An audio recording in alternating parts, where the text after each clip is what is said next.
తూర్పుగోదావరి జిల్లాలో రేపటి నుంచి దేశవ్యాప్తంగా చర్చనీయాంశమైన సర్ ప్రక్రియ ప్రారంభమవుతుందని జిల్లా కలెక్టర్ కీర్తి చేకూరి వెల్లడించారు.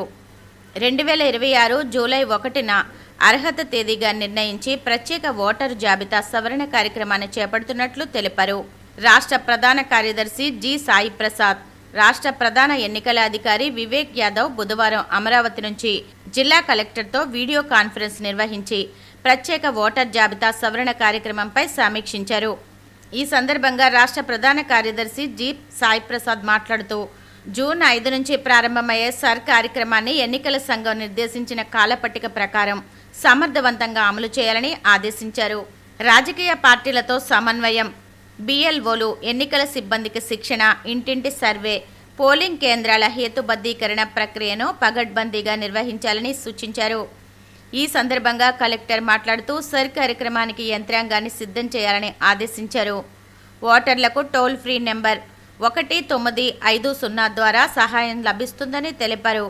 ఇప్పటికే జిల్లాలో పోలింగ్ కేంద్రాల హేతుబద్ధీకరణపై ప్రతిపాదనలు చేశామన్నారు. ప్రస్తుతం ఉన్న 1581 పోలింగ్ స్టేషన్లకు అదనంగా 217 కొత్త పోలింగ్ కేంద్రాల ప్రతిపాదనలు పంపడం జరిగిందన్నారు. తద్వారా జిల్లాలో మొత్తం పోలింగ్ కేంద్రాల సంఖ్య 1799కు చేరుతున్నట్లు తెలిపారు. అలాగే జిల్లాలో ఓటర్ల ఎలక్టోరల్ మ్యాపింగ్ ప్రక్రియ వేగంగా సాగుతుందన్నారు. స్థానిక కలెక్టర్ క్యాంపు కార్యాలయం నుంచి collector Keerthi Chekuri, municipal commissioner Rahul Meena, in charge DRO S Bhaskar Reddy, RDO K Anandarao, ఎన్నికల రిటర్నింగ్ అధికారులు తహసీల్దార్ పాపారావు, బి నాగరాజు నాయక్ తదితరులు ఈ సమీక్షలో పాల్గొన్నారు. రాజమహేంద్రవరంలోని లారీ స్టాండ్ ప్రాంతంలో 52 కోట్లతో మల్టీపర్పస్ స్పోర్ట్స్ కాంప్లెక్స్ నిర్మాణం పూర్తి చేశామని ఎమ్మెల్యే ఆదిరెడ్డి శ్రీనివాస్ స్పష్టం చేశారు. నగరాన్ని క్రీడా హబ్గా తీర్చిదిద్దడమే మా లక్ష్యమన్నారు.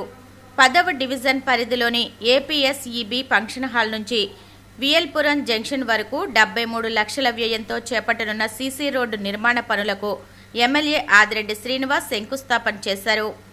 ఈ సందర్భంగా ఎమ్మెల్యే వాసు మాట్లాడుతూ నగరానికి భవిష్యత్తులో అంతర్జాతీయ ప్రమాణాలతో కూడిన క్రికెట్ స్టేడియాన్ని కూడా తీసుకురావాలనే లక్ష్యంతో ఎమ్మెల్యేలు, ఎంపీలు, జిల్లా యంత్రాంగం కలిసి కృషి చేస్తున్నట్లు ఆదిరెడ్డి శ్రీనివాస్ వెల్లడించారు.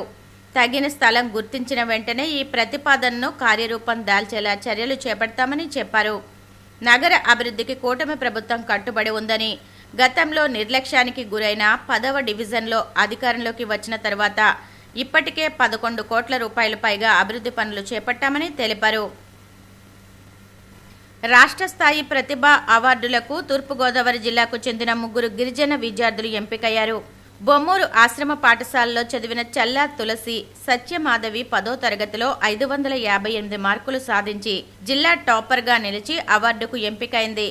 ఇంటర్మీడియట్ ఎంసీపీ విభాగంలో టి చందు 934 మార్కులతో రాష్ట్ర స్థాయిలో 3వ ర్యాంకు సాధించి ప్రత్యేక అవార్డుకు ఎంపికైంది. అదేవిధంగా బయోపీసీ విభాగంలో గంగల్ల గాయత్రి 952 మార్కులతో జిల్లా టాపర్ అవార్డుకు ఎంపికైంది. విద్యా ప్రతిభతో 3 విద్యార్థులు రాష్ట్ర స్థాయి అవార్డులకు ఎంపిక కావడం జిల్లాకు గర్వకారణమని జిల్లా గిరిజన సంక్షేమ అధికారి కెఎన్ జ్యోతి హర్షం వ్యక్తం చేశారు. గిరిజన సంక్షేమ శాఖ ఆధ్వర్యంలో ఆశ్రమ పాఠశాలల్లో 10వ తరగతి జిల్లా టాపర్లు, పోస్ట్ మెట్రిక్ హాస్టల్లో ఇంటర్మీడియట్ ద్వితీయ సంవత్సరం ఉత్తమ ప్రతిభ కనబరిచిన విద్యార్థులకు జూన్ 5న విజయవాడలోని తుమ్మలపల్లి కళాక్షేత్రంలో అవార్డుల ప్రదానోత్సవ కార్యక్రమం నిర్వహిస్తున్నట్లు ఆమె పేర్కొన్నారు. గిరిజన సంక్షేమ శాఖ మంత్రి శ్రీమతి గుమ్మడి సంధ్యారాణి చేతుల మీదుగా ఈ పురస్కారాలు అందజేయనున్నట్లు తెలిపారు. ఉమ్మడి ఏపీ సమాచార శాఖ విశ్రాంత ఉద్యోగుల ఆత్మీయ కలయిక మధురపూడిలోని కన్నయ్య ఆశ్రమ ఫౌండేషన్లో జరిగింది. ఈ సందర్భంగా రాష్ట్ర సమాచార పౌర సంబంధాల విశ్రాంత ఉద్యోగుల సంఘం కమిటీని ఏకగ్రీవంగా ఎన్నుకున్నారు.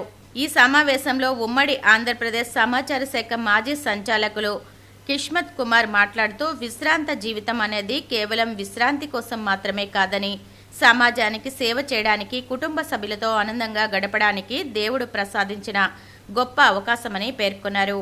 సమాచార శాఖలో వివిధ హోదాల్లో పనిచేసి పదవీ విరమణ పొందిన ఉద్యోగులు ఒకే వేదికపై కలుసుకోవడం ఆనందదాయకమన్నారు.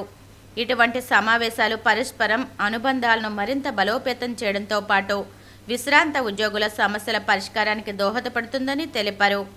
అనంతరం నూతన కార్యవర్గాన్ని ఎన్నుకున్నారు.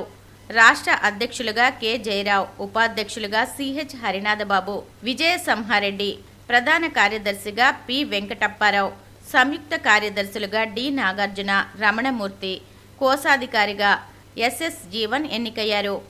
ఎగ్జిక్యూటివ్ సభ్యులుగా ఎల్ స్వర్ణలత, గోవిందరావు, కిరణ్ కుమార్, ఎం ఫ్రాన్సిస్, త్యాగరాజ్, ప్రసాదరావు ఎన్నికయ్యారు. ఈ కార్యక్రమంలో రాష్ట్రంలోని వివిధ జిల్లాలకు చెందిన సమాచార శాఖ విశ్రాంత ఉద్యోగులు పెద్ద సంఖ్యలో పాల్గొన్నారు.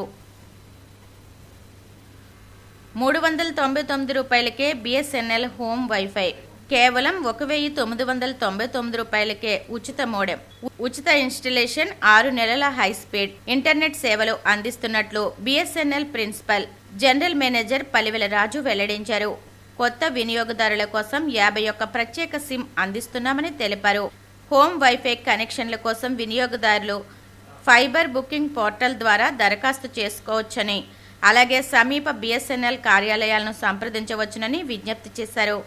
కొత్త మొబైల్ సిమ్లు కస్టమర్ సర్వీస్ సెంటర్లు, అధీకృత రిటైలర్ దుకాణాల్లో అందుబాటులో ఉన్నాయని పేర్కొన్నారు.